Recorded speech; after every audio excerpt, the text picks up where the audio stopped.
We have late-breaking news. It's a pretty serious setback for the Trump White House. I'll read you the headline from the New York Times. Grand jury rebuffs Justice Department attempt to indict 6 Democrats in Congress. This is a setback for the Trump White House, particularly Defense Chief Pete Hegseth and Jeanine Pirro, the Washington, D.C. attorney, who tried to convince a grand jury but failed Tuesday to indict 6 Democratic members of Congress, all veterans who served either in the military or with the Intelligence Committee. Pirro brought charges before a grand jury after all 6 recorded a video reminding members of the military they are forbidden from obeying illegal orders. That video was a veiled reference to the airstrikes in the Caribbean and Eastern Pacific that Trump and Hegseth have authorized, claiming they're targeting narco-terrorists, but with zero proof. And even if they are narco-terrorists, it's against international and domestic law to fire on enemy ships without first giving them an opportunity to surrender. It's murder. These are the 6 members of Congress who recorded that video. They're called the Seditious Six by Donald Trump, and they were reminding members of the military, you cannot obey illegal orders. Senator Mark Kelly, Navy veteran, former astronaut. Senator Lisa Slotkin, who was a CIA analyst. She served in Iraq. Congressman Jason Crow, former Army Ranger. Representative Chris DeLuzio of Pennsylvania. He served in the Navy. Congresswoman Chrissy Houlihan, former Air Force officer. And Congresswoman Maggie Goodlander, former Navy reservist. They all recorded that message, and they said you not only can refuse an illegal order, you have to refuse an illegal order. It is rare for a grand jury not to return an indictment. On a previous show, I went over this. Jeanine Pirro is just a failure. She used to be on Fox News, and now she's the D.C. attorney. She couldn't get an indictment for James Comey. She couldn't get one for the Subway sandwich thrower. On a previous show, I went over the number of times the Justice Department fails to get an indictment from a grand jury. She couldn't get a prosecution, on the Subway thrower.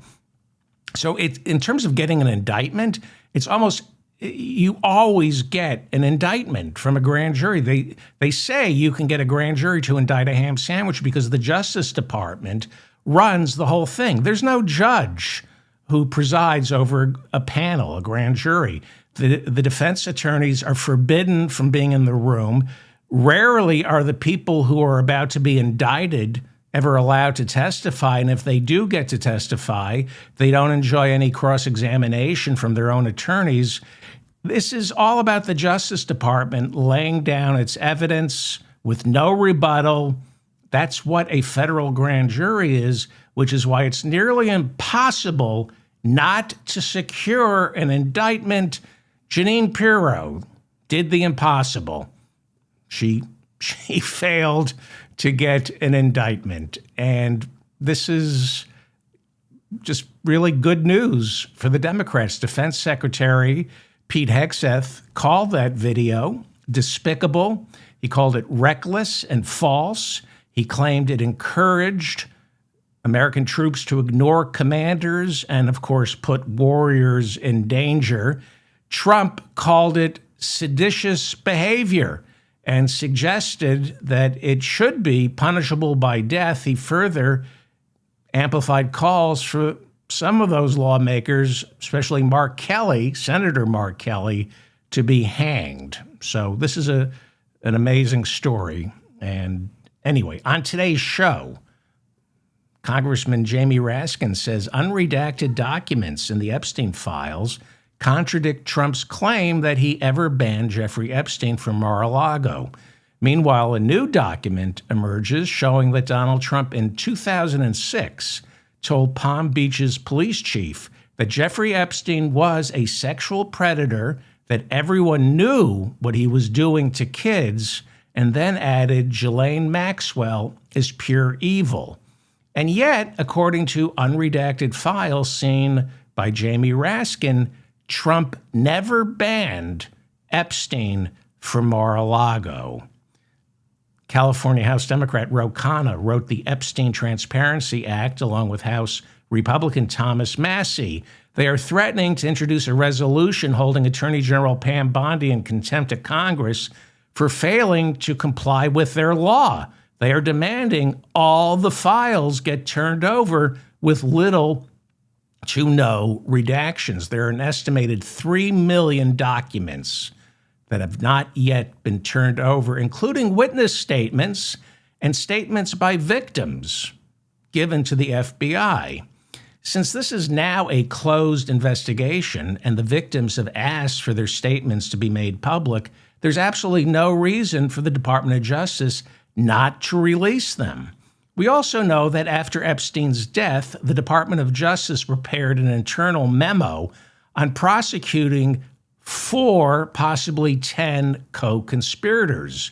Ghislaine Maxwell and her attorney say they all made sweetheart deals, they being she claims 25 co-conspirators all made sweetheart deals with the Justice Department, which is why she is the only one who ended up going to prison. So, who were the co-conspirators? Why won't they release the names? Members of Congress are being given now access to unredacted documents from the Epstein files. And on Tuesday, Ro Khanna, who co-wrote the Epstein Transparency Act, Ro Khanna took to the floor of the House to tell us the names of some of those unindicted co-conspirators. Here is Congressman Ro Khanna. Yesterday, Congressman Massie and I went to the Department of Justice to read the unredacted Epstein files. We spent about 2 hours there, and we learned that 70 to 80% of the files are still redacted. In fact, there were 6 wealthy, powerful men that the DOJ hid for no apparent reason. When Congressman Massie and I pointed this out to the Department of Justice, they acknowledged their mistake, and now they have revealed the identity of these 6 powerful men. These men are Salvatore Navora, Zorab Mikoladze, Leopig Leonor, Nicola Caputa, Sultan Ahmed bin Sulayem, CEO of Dubai Ports World, and billionaire businessman Leslie Wexner, who was labeled as a co-conspirator by the FBI. Now, my question is, why did it take Thomas Massie and me going to the Justice Department to get these 6 men's identities to become public? And if we found 6 men that they were hiding in 2 hours, imagine how many men they are covering up for in those 3 million files. But the story gets worse. The reality is that Donald Trump's FBI scrubbed these files in March, long before Thomas Massie and I passed the Epstein Transparency Act. Now, my bill is clear. The Epstein Transparency Act requires them to unredact those FBI files.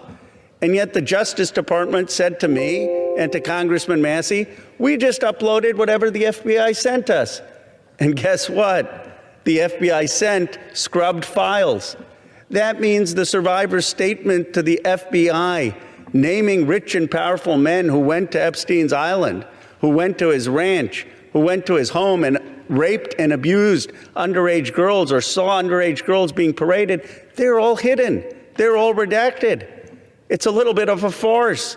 They're inviting all the members of Congress to go to see the Department of Justice, quote unquote, unredacted files, but they've got all redacted files from the FBI.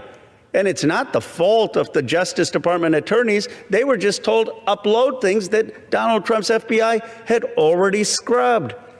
It's a blatant violation of the Epstein Transparency Act, but it also asks a fundamental question. Who are they protecting? Why are they protecting these rich and powerful men, people I call part of the Epstein class? Why are we in a country where there is no elite accountability for people who do the most heinous things? Howard Lutnick, Trump's Commerce Secretary, insisted he cut off all contact with Jeffrey Epstein back in 2005. Here he is giving an interview to the New York Post. My wife and I decided that I will never be in the room with that disgusting person ever again. Oh, so I was never in the room with him socially, for business, or even philanthropy. If that guy was there, I wasn't going because he's gross.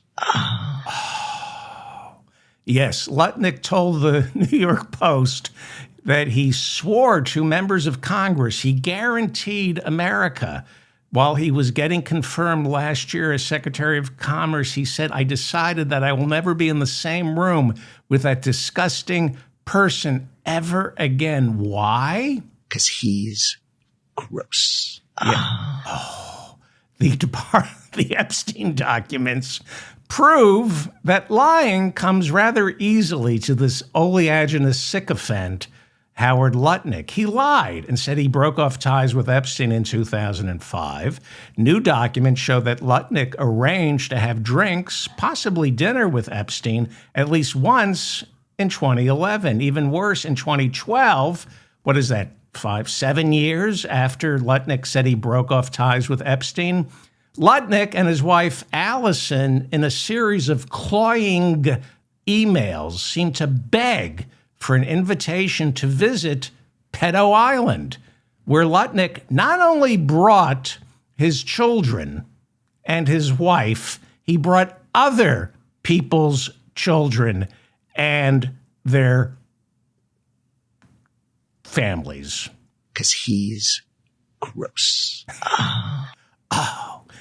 And CBS News found documents in the Epstein files showing that after Lutnick's 2012 visit to Pedo Island with his children, Lutnick and Epstein joined 8 other investors to become minority stakeholders in Advin, an online advertising company. Lutnick testified before Congress on Tuesday and was forced to admit, oh, yeah, I forgot to mention I visited Pedo Island in 2012.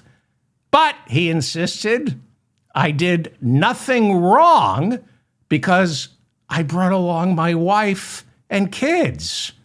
Who brings your wife and kids to Pedo Island? Well, that's Lutnick. That's the new show I'm pitching. That's Lutnick. More on Lutnick's testimony later on today's program. There's only one word to describe this Wall Street charlatan, Howard Lutnick: oleaginous. Because he's gross. Yes. Speaking of gross, Todd Lyons, the acting director of ICE, also testified before Congress on Tuesday, and like Howard Lutnick, he too is either a liar, stupid, living in an alternative universe, or all three. I'll have more on how his testimony went later on, but first, this is the Mop-Up. I'm David Feldman in New York City. Thanks for finding me. Please hit the notifications bell so you know when my latest episode is up. I don't know what the notifications bell is, but I'm being told to tell you to hit the notifications bell because that will tell you when I have a new episode up. And subscribe to this channel, subscribe to my newsletter, leave a comment. If I make any mistakes, let me know in the comments section. I issue corrections. I can admit when I'm wrong. You're looking at Benito Antonio Martinez Ocasio. He's an American citizen, born in Puerto Rico, 1994. Puerto Rico is an American colony, and anyone born in Puerto Rico has all the rights and privileges of a U.S. citizen, except they don't get to vote for president and have zero representation in Congress. But other than that, Puerto Ricans are able to travel anywhere in our country without having to show proof of citizenship. Why? Because they are Americans. Puerto Rico is part of our country, although Puerto Rico sometimes doesn't know that, especially when Donald Trump leaves thousands to die after Hurricane Maria back in 2017. Trump literally told FEMA to stay in Houston, do unnecessary cleanup after Hurricane Harvey. Don't go to Puerto Rico, he said, because they don't vote. He literally said that. Anyway, Benito performs under the name Bad Bunny, and the NFL's decision to pick him for Sunday's Super Bowl halftime show has ripped the bandage clear off and revealed just how bigoted, racist, and hateful Trump and his supporters are. Simply put, they despise anyone who is Hispanic, even when they're American citizens. They do not want Spanish-speaking people or anybody with Hispanic heritage in our country. You think I'm kidding? Wait, I'm going to play you some videos. If you want to understand what Donald Trump's immigration enforcement is all about, why he's pouring tens of billions of dollars into for-profit detention centers, rounding up anyone who looks or sounds Hispanic, all you need to do is watch MAGA's reaction to Bad Bunny's Super Bowl performance. These MAGA Republicans are no longer hiding their darkened hearts. Megyn Kelly, for example, who was fired from NBC for saying she didn't quite understand what the problem was with blackface, and she wasn't fired from Fox News after telling children Santa and Jesus are white, whether you like it or not. Get over it, kids. That's what she said. Megyn Kelly, who last month said self-described Nazi Nick Fuentes is a smart young man with great ideas and deserves a listen. Megyn Kelly complained that Bad Bunny had the effrontery to perform Sunday's show without saying a single word in English. She called that a giant F-U to America. Then she said America is losing its culture to people like Bad Bunny. Wait, it gets worse. And by the way, she's a lawyer. She has a law degree. Charlie Kirk, before he died, said all immigration is bad. His Turning Point USA was so appalled by the thought of Bad Bunny performing on Super Bowl Sunday, they, Turning Point, staged their own halftime show, which Donald Trump said he was going to watch, but new footage reveals that Trump was watching Bad Bunny instead at Trump's Super Bowl party. And he wasn't watching MAGA favorite and Confederate flag-waving Kid Rock, who performed the alternative Super Bowl show for Turning Point. That's Kid Rock, who, according to an interview with Rolling Stone magazine last year, said he doesn't understand why people get so upset when he uses the N-word. That would be the Rolling Stone interview with Kid Rock, conducted by David Peisner, published on May 19th, 2024. Kid Rock says he just doesn't understand what the problem is with his using the N-word. See a pattern here? Waves the Confederate flag at his concerts, doesn't seem to understand why that's offensive.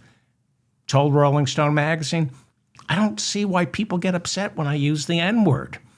During his alternative halftime show, the one Kid Rock performed, the one that Donald Trump said he was going to watch but didn't, Kid Rock told his audience to turn their lives over to Jesus because all the answers to life's big questions can be found in the New Testament. Okay, here's a big question that I couldn't find answered in the New Testament, kid. How is it that, maybe you can answer this because the Bible couldn't. How is it that you, Kid Rock, supposedly a grown man, how is it that you don't understand why people have a problem with you using the N-word? You really don't understand why people have a problem with that. Franklin Graham, it turns out, is a huge fan of Kid Rock. Franklin Graham, of course, is the son of anti-Semite Billy Graham, and Franklin, like his anti-Semitic father, is an evangelical preacher who some years pulls down a salary north of $1 million. A lot of money in that, whatever he does. Well, he's a huge support, Franklin Graham, huge supporter of Trump's and Kid Rock's. And before Kid Rock's Super Bowl show, Franklin Graham said, I'm watching Kid Rock instead of Bad Bunny because Kid Rock is a role model for kids. Well, Penn Live reporting now that social media exploded after Franklin Graham said that. Social media erupted with lyrics from songs by Kid Rock, who Franklin Graham says is a role model for kids. Apparently, Kid says he likes sex with kids. Apparently, Kid Rock's 2001 song Cool Daddy Cool includes the lyrics, young ladies, I like 'em underage. See, some say that's statutory, but I say that's mandatory. Wow. Kid Rock should run for Congress in Florida. I think he could get Matt Gaetz's old seat. I'll have more on the Epstein files later on. On Monday, after his disastrous halftime show that even Trump didn't watch, by the way, Bad Bunny broke a record. His performance was the most watched Super Bowl performance ever. Well, Kid Rock appeared on Fox News and addressed why so many people seem to think he was lip syncing. According to the Daily Beast, Kid told Fox News, if people thought I was lip syncing, it was just because, quote, I was kind of out of sync. I was kind of out of sync. In other words, he was lip syncing. I was kind of out of sync. Kid Rock is kind of out of sync with the 21st and 20th century. And most of the 19th century. I think antebellum South, right before the Civil War, he'd be happy. Here is white Christian nationalist Speaker of the House, Mike Johnson, being asked on Friday what he thinks about Bad Bunny as the choice for the Super Bowl halftime show. Reaction to Bad Bunny being chosen as the Super Bowl halftime performance? I didn't even know who Bad Bunny was, okay. But it sounds like a terrible decision, in my view, from what I'm hearing. What's that? How come? How come? You want to know why? There's a follow-up question? Can I just say I'm a white supremacist from Louisiana and we don't want Spanish-speaking people in our country? No, I guess I can't say that. So how about this? What's that? How come? Well, it sounds like he's not someone who appeals to a broader audience. And I think, there's so many eyes on the Super Bowl, a lot of young, impressionable children. And I think, in my view, you would have Lee Greenwood or role models doing that, not somebody like this. Lee Greenwood is a role model. Lee Greenwood, who, cashes in on the Bible, just like Mike Johnson. Remember Lee Greenwood's God Bless the USA Bible? Do you remember that? He published it last year with Donald Trump. Together, they sold it in 2024. It was the God Bless the USA Bible. It had the Old Testament, the New Testament. It had the lyrics to God Bless the USA, and it had the Constitution in it, because it was a celebration of America. God Bless the USA Bible, made in China. Well, they didn't want you to know that. Lee Greenwood promoted the God Bless the USA Bible, telling everyone it was made in America. That was a lie. You would think somebody selling a Bible wouldn't lie. The Bibles cost $3 each to produce in China and were sold to China-hating Trump supporters for roughly $60 each. A lot of money in the Bible and pretending you love America. Here is Jesse Waters, speaking of people who pretend to love America. This is Jesse Waters from Fox News reacting to Bad Bunny's Super Bowl performance. Jesse thinks Bad Bunny, who is Puerto Rican, is Latin American, but not American. I like the Super Bowl not to be an international event. I like it when we kind of all come together as Americans, especially when it feels like the NFL is just using it as a marketing ploy to recruit Latin American audience on the heels of Latin America invading this country. 20 million pouring in, and that's what you see. You see all these foreigners speaking a foreign language with foreign flags marching into the camera like a caravan. Too soon. Puerto Rico is America. Puerto Ricans are Americans. I don't think this level of bigotry was on national television even in the 50s. I'm talking about national television. I'm sure the local television was lousy with people like Jesse Waters back in the 50s before the civil rights movement really kicked in and when television was just starting out. But this level of prejudice and hatred on national television, I don't think I've seen this ever. I don't even think George Wallace in the 60s, who believed in segregation, was this blatant. Anything else that you would like to add, Jesse Waters? This was an open borders moment. Everybody knows it. That's what's going on here.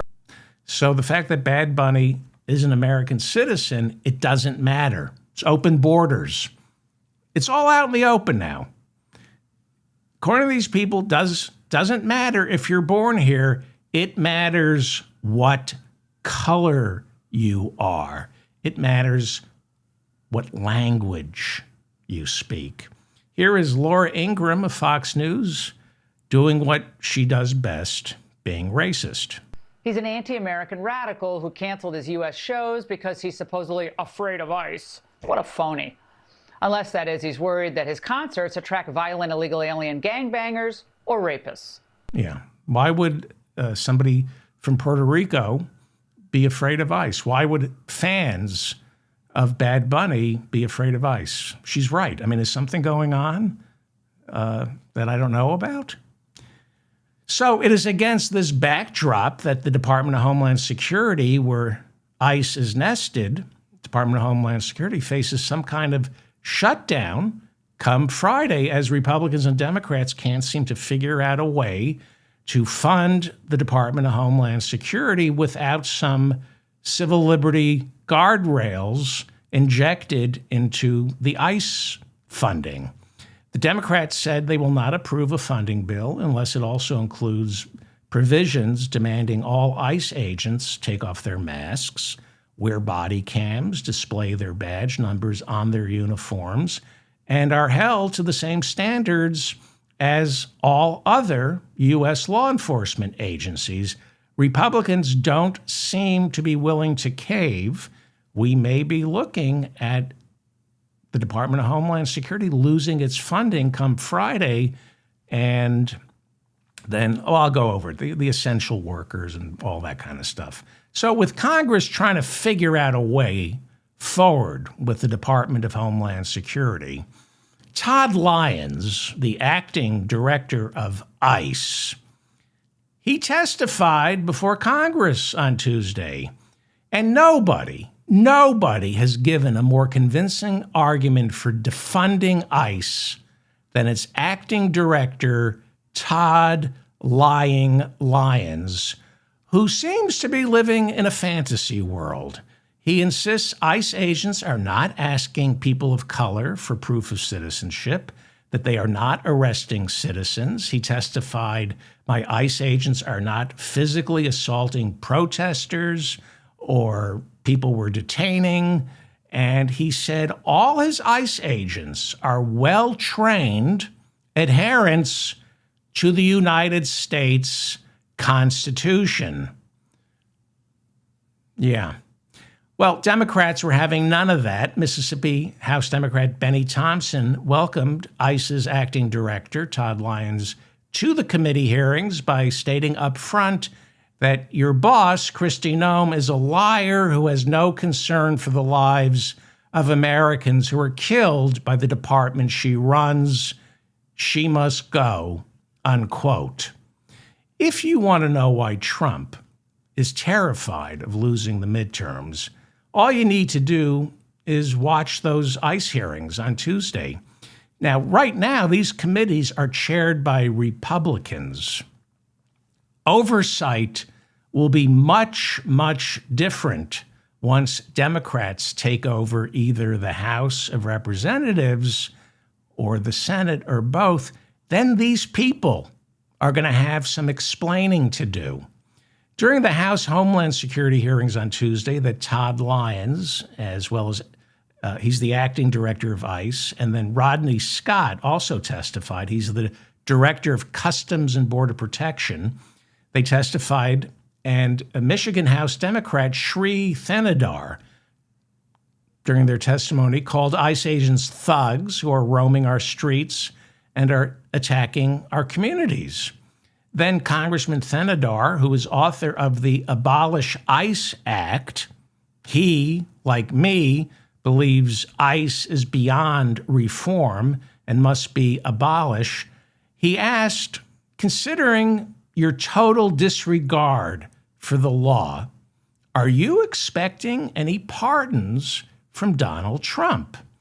Rodney Scott, he's director of Customs and Border Protection, responded, I don't need no pardon from anybody.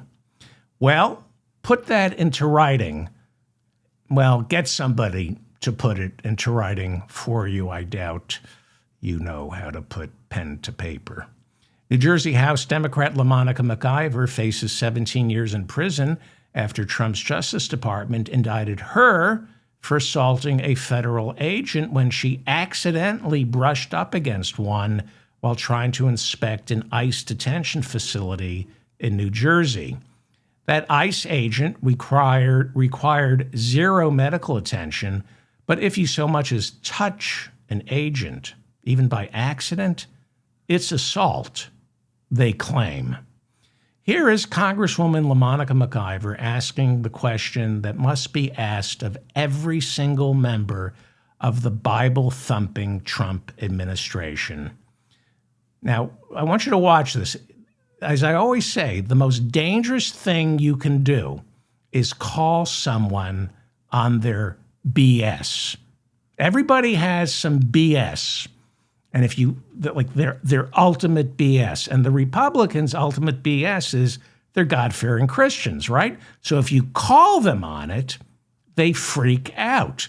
If you want to get punched by someone, figure out what their BS is and call them on it, they will punch. Pay attention to committee chair Republican Andrew Garbarino as he freaks out. He couldn't believe a Democrat ever asked this question, and I've been saying this for years. It's the first question you should ask Republicans. Mr. Lyons, do you consider yourself a religious man? Yes, ma'am. Oh, yes. Okay, well, how do you think Judgment Day will work for you with so much blood on your hands? I'm not going to entertain that question. Oh, ma'am. okay, of course not. Do you think you're going to hell, Mr. Lyons? I'm not going to entertain. Of course not. How many government... The gentlelady will suspend. How The gentlelady will suspend. Chairman? A gentlelady will suspend. As I said, the issues we're debating here are important to ones that members feel deeply about. Thank you, While Chairman. vigorous disagreement is part of the legislative process, members are reminded that we must adhere to established standards of decorum in debate. The witnesses are here voluntarily, and I will continue to remind members that while oversight is important, aggressively attacking those witnesses personally is inappropriate and not in keeping with the traditions of our committee. Mr. Chairman, I'm just asking a question. You guys are always talking about religion here in the Bible. I mean, it's okay for me to ask a question, right? But let me continue on. I got your note. All right, the You gentlelady are may my resign. hero. She is my hero. You're always talking about religion. Why can't we? You're always talking about Jesus. Why can't we? Here is New York House Democrat Dan Goldman putting acting ICE Director Todd Lyons through the paces after Todd Lyons said he objected to people comparing ICE agents to the Gestapo. He said, when you call us Nazis and the Gestapo, it puts us in danger. You are aware, of course, and there's numerous well-documented instances of people, American citizens, being asked to show and prove their citizenship. Do you know what other regimes in the 20th century required similar proof of citizenship? Yes, sir. What? Sir, there was various nefarious regimes that did that. Is Nazi Germany one? Yes, but Is the Soviet Union one? I honestly... Sir, I'm asking the questions. Is the Soviet Union one? Yes, sir, but I totally, this is the wrong type of questioning. I'll tell you what the wrong type of actually, thing sir, is. Sir, it's my Holocaust time. Museum Reclaiming my time, sir. If you want to go see Reclaiming my Nazis, time, that's what Mr. it is. Chairman. It's not the men and women of ICE that are out there doing it every day. So to say that the men and women of ICE that Mr. Chairman, I'm reclaiming my time. I would like my time back, please. Please give me another 15 seconds because he was unnecessarily speaking. So this is calling ICE on its BS. They hate being called the Gestapo or the SS or fascists or Nazis because, well, you know what? Let's listen to Congressman Dan Goldman. Your opening statement that references to ICE as the Gestapo or the secret police encourages threats against ICE agents. 100%. The problem is you have it backwards, sir. People are simply making valid observations about your tactics, which are un-American and outright fascist. So I have a simple suggestion. If you don't want to be called a fascist regime or secret police, then stop acting like one. But people are simply just observing what they are seeing. People are simply observing what they are saying. Yeah. See, this is why Donald Trump wants to nationalize the elections, because you do not want Dan Goldman to chair any committees. Personal privilege here, if you don't mind. I think we have to hear that again. You are aware, of course. Sorry, we have to just, I have to hear that again. Your opening statement that references to ICE as the Gestapo or the secret police encourages threats against ICE agents. 100%. The problem is you have it backwards, sir. People are simply making valid observations about your tactics, which are un-American and outright fascist. So I have a simple suggestion. If you don't want to be called a fascist regime or secret police, then stop acting like one. But people are simply just observing what they are seeing. More of Congressman Dan Goldman. Thank you, Mr. Chairman. Mr. Lyons, what guidance have you given to your agents about asking people walking on the streets of America to show proof of citizenship? Sir, as I stated earlier, the men and women of ICE, deportation officers, special agents, we conduct targeted intelligence-driven operation. We don't walk around on the streets asking people about their American citizenship. Really? So all of those individual American citizens who have been randomly asked are lying. Is that what you're saying? Sir, if the men and women of ICE are conducting an investigation, whether it be for Title 8 immigration enforcement or Title 18 criminal enforcement, they'll ask someone their nationality. Right, but that's not targeted because they're asking all sorts of American citizens, including off-duty law enforcement. That would be in Minneapolis. There's an epidemic of law enforcement officers, people of color, only people of color, who are being pulled over by ICE in Minnesota. And yeah, let's go now to, here is California House Democrat Lou Correa. He represents California's 46th congressional district. He is the son of Mexican immigrants, and he has a large Hispanic constituency. People, young people asking me, what do I have to carry with me so I won't be deported? Is, Mr. Lyons, carrying a passport, is that enough so they won't be detained or deported in my district? Sir, an American citizen shouldn't carry or shouldn't feel the need to carry. Let me tell you what some of your ICE agents have done. They pulled over a gentleman in a pickup truck, showed his passport, they threw it to the side, detained him. What do we have to do to show that we're American citizens? Sir, no American citizen falls under Title VIII. No American citizen will be arrested for being an American citizen. But you just said to my colleague that nobody has been fired because of violations of the law for disciplinary actions, yet this is happening in my district. Mr. Lyons, we're a very boring district. We work hard, mind our own business. ICE in our streets now. People are terrorized. American citizens. Number of cases of Americans being detained, being taken in, some being held for 5 days. Sir. Yeah, I don't know about that. I don't know about that. Head of ICE doesn't know about that. So you're either stupid, a liar, or both. More from Congressman Lou Correa. Sir, what do we do with those people in that situation? What do we tell them? Sir, I don't know of any particular case that you're speaking of American citizen being. I'm more than happy to provide you a list, sir. 100%, sir. The head of ICE, Todd Lyons, the acting director, says he doesn't know of any American citizens being asked for proof of citizenship or any American citizens being detained by ICE. You're either stupid or a liar or both. All right, here is Congressman Lou Correa getting Todd Lyons to, I think this is perjury.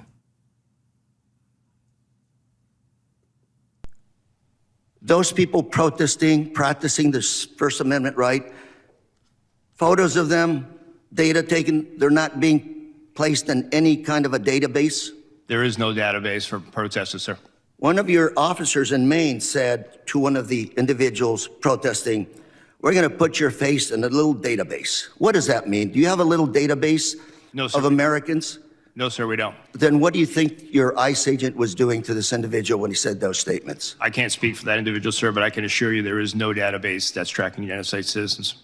Yeah, I think that's going to come back to haunt you should the Democrats get control of either the House of Representatives or the Senate, because Border Czar Tom Homan has already begun pushing what he calls a name and shame database of protesters so their identities can be made public in order for them to find it harder to get a job. The Washington Post has written extensively on how ICE agents right now are using biometric trackers, cell phone location data, and facial recognition to keep track of protesters.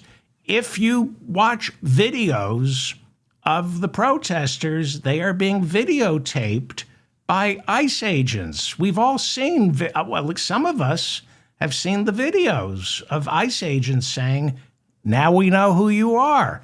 Nicole Cleland is a Minnesota resident. She works for Target. I think she's like high up in the corporate suite. And she is an ICE watcher. She monitors ICE. On January 13th of this year, she received notice that because of her anti-ICE activity, the Department of Homeland Security was revoking her TSA pre-check membership, meaning she is now considered a national security risk and is no longer entitled to an expedited security check-in at the airport. But there's no database of ICE protesters. Todd Lyons, that, you know, the name and the thing, Lyons. So you're just lying that there's no database of anti-ICE protesters. Here is that's Tom Homan, Border Czar. Here is California House Democrat Eric Swalwell. A couple nights ago, I met with a woman who works as a cashier at a grocery store, and I told her I was coming to see you, Mr. Lyons, and she said, will you ask him, and she didn't want to give her name. She was terrified to give her name. But she said, when I get off my shift around midnight and I walk through the parking lot to my car. She said, if somebody rolls up in an unidentified van and gets out wearing all black and their face is covered and they don't have any identification and they ask me to get into the van, how do I know who they are? How does she know, Mr. Lyons? How does she know if they're an ICE agent or bad guys? Sir, ICE agents have identifiable placards on their uniforms as well as their badges representative, but you won't see ICE agents rolling through the parking lots and just snatching someone up. ICE does intelligence-driven, targeted enforcement operations. Well, Mr. Homan and others have said that they target individuals based on the color of their skin and the accents that they speak, and that's why people are running through the fields and factories where they work. So you just heard Todd Lyons, acting ICE director, say ICE agents wear identifiable badge numbers on their uniforms. So he's a stupid liar because the Department of Homeland Security faces defunding Friday because Chuck Schumer wants written into the spending bill a provision that requires ICE agents to wear identifiable badge numbers on their uniforms. That's like one of the top 3 asks Democrats are making. And this effing liar, Todd Lyons, acting ICE director, says on national television, oh, ICE agents, you shouldn't be afraid of masked ICE agents. They have identifiable badge numbers on their uniform. Okay, that's a lie. As a matter of fact, in Minnesota, give me a second, I get so upset sometimes. In Minneapolis, Susan Tincher, a grandmother, walked outside, saw masked men, and she said, "Are you with ICE?" This is a photograph. That's the grandmother in the middle. They threw her to the ground face first, handcuffed her, placed her in a van, used wire cutters to remove her wedding band, partially strip searched her, and kept her in detention where she was forced to wear shackles for 8 hours. That would be a grandmother who saw masked men, no identifiable badge numbers, and she said, "Are you with ICE?" Well, that's how they answered the question. Here is House Democrat Eric Swalwell getting acting ICE Director Todd Lyons to lie once again. How many ICE agents have been fired for their conduct under your leadership? Okay, that's a pretty easy answer. We've gone over this countless times. The answer is none. None. Greg Bovino even admitted that during an interview with CBS News back in November. He was asked by CBS News about all the shootings, the pepper spray, the beatings, and misconduct. He was asked whether any ICE agents were ever disciplined during Operation Midway Blitz in Chicago. And Bovino said, first of all, there's been no misconduct. And secondly, no, ICE agents have not been disciplined. So the answer is 0. 0. You need a Freedom of Information request to find this out. I can assure you the answer is 0. But here is acting ICE Director Todd Lyons' answer. Sir, I can get you that data. I'll get that back to you. You really don't know that the answer is 0? You're lying.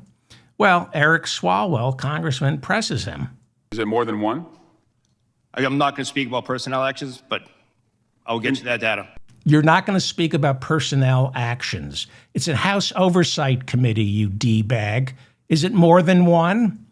Then Swalwell, the answer is 0, because you never admit you made a mistake. Then Congressman Swalwell asked this.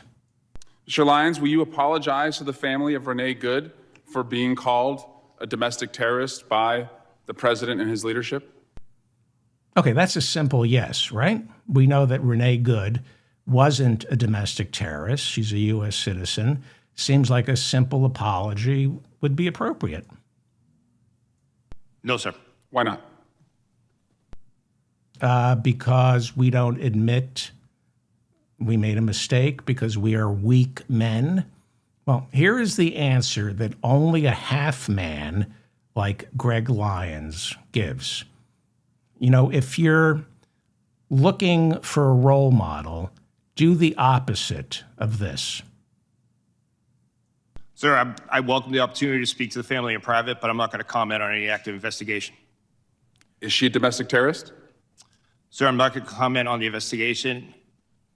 And the president and Secretary Noem are elected officials. That's their right to their comments. But as career law enforcement, we won't speak to any. Kristi Noem isn't an elected official. She was nominated by the president. You're an idiot. You're an idiot. You're a worthless half man. You're an eighth of a man. Well, here we go. Some interesting questions by Congressman Swalwell. Will you apologize to the family of Alex Preddy for also being called a domestic terrorist? Sir, again, I'm not going to speak to any ongoing investigation. Okay. Here we go. Some more questions for Todd Lyons, acting ICE director. Director Lyons, last year you said in Phoenix at the Border Security Expo that you wanted to see a deportation process that was like, quote, Amazon Prime, but with human beings. Amazon Prime, but with you. So, I mean, he's half right there. Jeff Bezos doesn't treat Amazon employees like human beings. And, but what he's doing, he's buying up empty Amazon warehouses to put ICE detainees inside of, windowless warehouses. So let's continue. Mr. Lyons, how many times has Amazon Prime shot a mom 3 times in the face? Okay, I happen to know that answer. It's 64 times in 2025. Let's see if I got the answer right. None, sir, but you're also... It's the square root of 0. That's right. Yes, sir. No, but if we're going to go down that route of my comment, I did say that comment. However, that comment was taken out. If you go back and watch the video, I did say that we need to be more efficient when it comes to removing individuals from the United States, because ICE doesn't detain punitively. We detain to remove. I don't want to see people in custody. At the end of my statement was, and again, to your point, it was a industry day for AI and efficiencies, but I did say at the end of it, but we deal with human beings, so we can't be like them. Okay, I thought it was 64. Go ahead, Congressman Swalwell. How many times has Amazon Prime shot a nurse 10 times in the back? That would be 56 times in 2025. Let's see if I got that right. I'm pretty sure it's 56 times. None. Okay, again, I was way off. Please proceed, Congressman Swalwell. How many times has Amazon Prime dragged a woman out of her car by her hair and then dragged her down the street? 3,452 times. If she works for Amazon, customers, I'm going to say about 800 times. Let's see if I got this one right. None. None. I need to rethink my Amazon Prime membership because I canceled Amazon Prime years ago, but I don't know. Okay, they are union-busting monsters who destroy Main Street. They make their employees pee in empty Gatorade bottles, and they pay no taxes. But now that I've discovered they've never once pulled a woman out of a car and dragged her down the street, unless, of course, she works for Amazon and is thinking of voting to go union, but they never shot a nurse, I'm going to rethink my aversion to Amazon Prime. Those were interesting questions. I got them all wrong. Couldn't answer. I thought I knew Amazon Prime. Politico reporting that thanks to one big beautiful bill, Amazon's tax bill will be 87% lower for 2025. But Jeff Bezos is a job creator, a crappy job creator, but he creates jobs, and he's saving our democracy. He owns the Washington Post. You know, democracy dies in darkness and all that. And, you know, when he bought the Post, it must have been 14 years ago, he said, I'm so rich. This is a vanity project. I'm putting something back. I don't need to turn a profit with the Washington Post. This is about saving our country and saving what? We have something here from the Washingtonian magazine. This is from Paul Farhi. Actually, the Washington Post layoffs were a bigger bloodbath than you thought. Nearly half of the paper's newsroom was eliminated during last week's cuts, possibly the largest one-day wipeout of journalists in a generation. But let's give this prick more tax cuts because he's a job creator. This is the Mop-Up. I'm David Feldman in New York City. Thank you so much for joining me. I am filled with so much love, so much love, so much. Please hit the notification bell or button, and I don't know what that means, but some of you have been complaining that they don't know when I'm posting a new episode, and apparently on YouTube, if you hit the notification thing, you'll get an electric shock to your genitalia telling you David Feldman is about to go live or has just posted a video. So, I mean, you should just get it for the shock to your genitalia. All right. Share these episodes. Brush your teeth. Okay. Well, as I mentioned earlier, members of Congress are now looking at unredacted documents from the Epstein files. Lauren Boebert looked at some, and she was disgusted.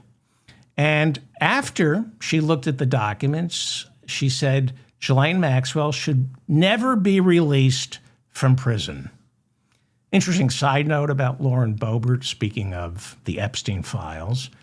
Her ex-husband, Jason Boebert, was arrested and pleaded guilty back in January of 2004 to exposing himself to two young women, one of whom was a minor.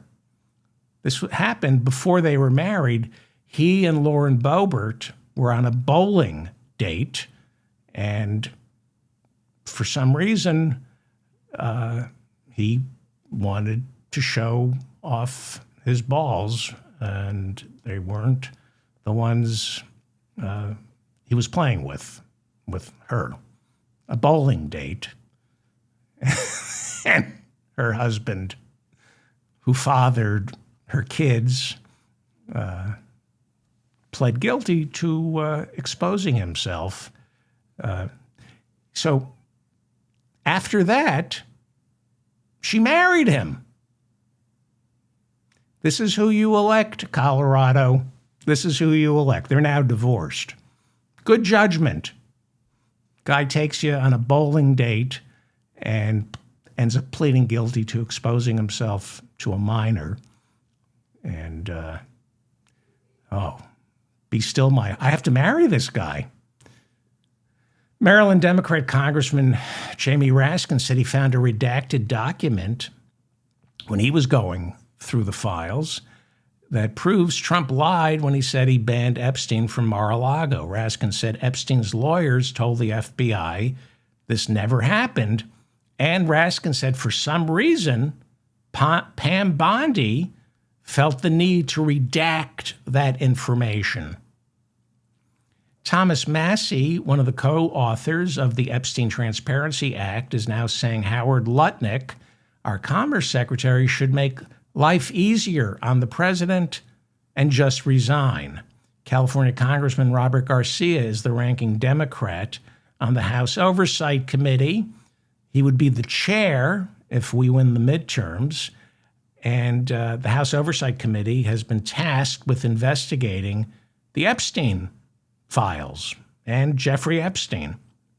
They're the committee the Clintons will be testifying in front of.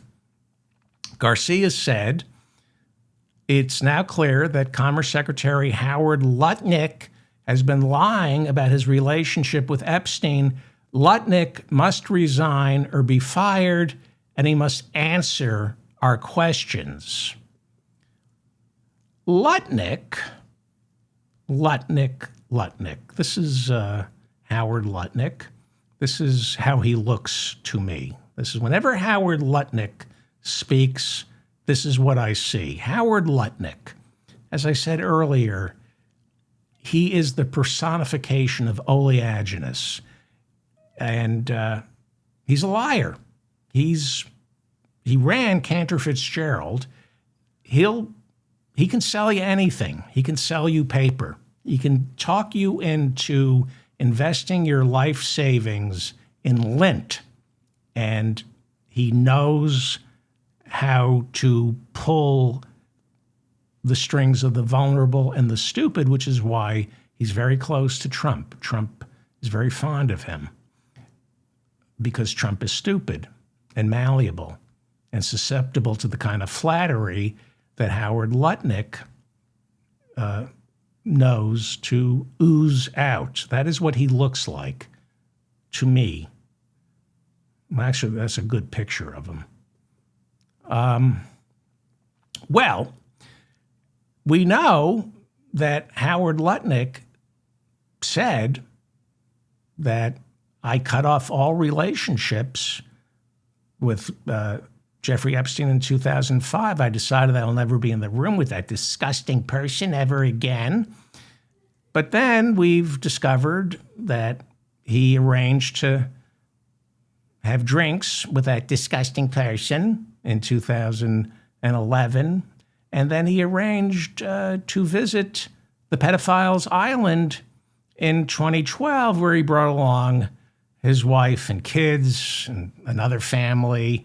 CBS News discovered that Lutnick and Epstein went into business together after Lutnick visited the island in 2012.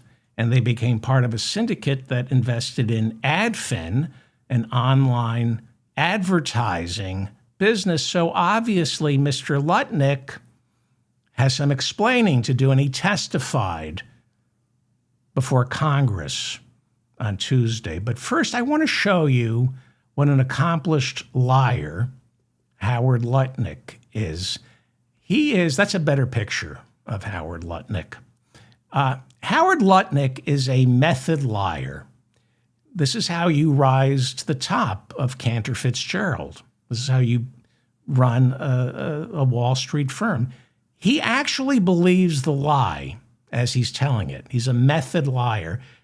Here he is last year telling the New York Post how and why he decided to break off the relationship with Jeffrey Epstein. I'm playing this because he's a convincing liar if you're really stupid, which is why Donald Trump supposedly talks to him every night. Howard Lutnick is a Trump whisperer. He helps Trump calm down. Howard Lutnick makes my skin crawl. He's stupid, immoral. I don't even want to get into the Pierre Hotel, what he's done to the people who live in the Pierre Hotel. He is the worst of the worst. But this is the voice of a man who will sell a used car to a nun, knowing that the car has no brakes. That's the kind of salesman Howard Lutnick is. Listen to how, since this is when right after he became Commerce Secretary, and one of the questions was, you live next door to Jeffrey Epstein? Did you know Jeffrey Epstein? What was your relationship with Jeffrey Epstein? And imagine this voice talking to Donald Trump every night, whispering. This is a Trump whisperer. He was your neighbor for 10 years. How well did you know him? All right. So we are in number 11 and he lives in number 9. Right. So we renovate, we buy our house, and our house is pigeons and mice. Right. Okay. It was derelict. Right. So we rebuild our house. We move in 2005. Okay. Jeffrey Epstein is arrested in like 2008, I think, or something like that. Right. So knock on the door. His assistant on like a Saturday says, Mr. Epstein, your neighbor would like to invite you over for coffee. So my wife and I go next door. We walk the 7 steps, Yes. right, to the next house for coffee. We share a wall. Right. Right. So it's in New York City. So he invites us in. We have coffee in this, and he says, do you want a tour?